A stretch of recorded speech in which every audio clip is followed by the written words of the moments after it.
Yo mga angkol, suroy na punta dito sa ang yutang batoon mga angkol. Kita nyo na sa likod na to mga angkol, manina mga angkol. Ay magulayan dire. Kato mga tinanom na to nga mga lubi mga angkol, buhi na kayo. So, mga manini sa mga angkol. I-harvest na nila sa atong caretaker dire mga angkol. So, wala may tagi ato ning kawaton. Nya kini ding lubi mga angkol tanawa, basta mayo pagkatanom mga lubi mga angkol, musaha din ni mga angkol, himong duha ni mga angkol. Oh. Naha ang lubi.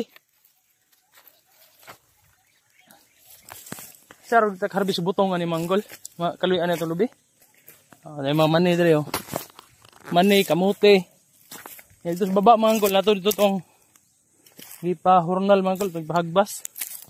Kini pwede na pud nato ni taakan og kakao manggol. Nanatay na order nga 750 ka sidling nga kakao manggol.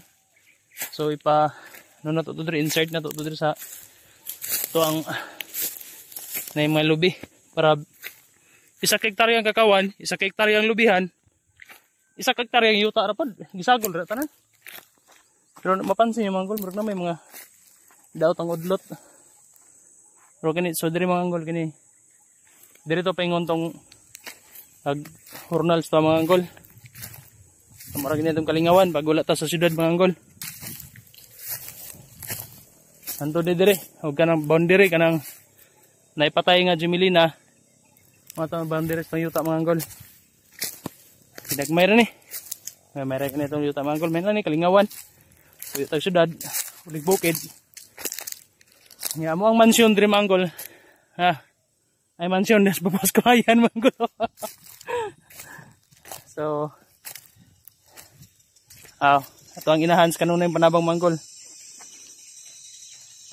Mukhang magula yun.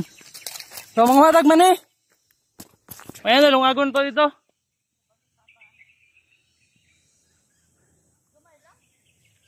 Ay isa ka truck. Isa ka multi-cab ito ikarga. So natin sa kanan sa babaw mga gola ito ikarga ang mani.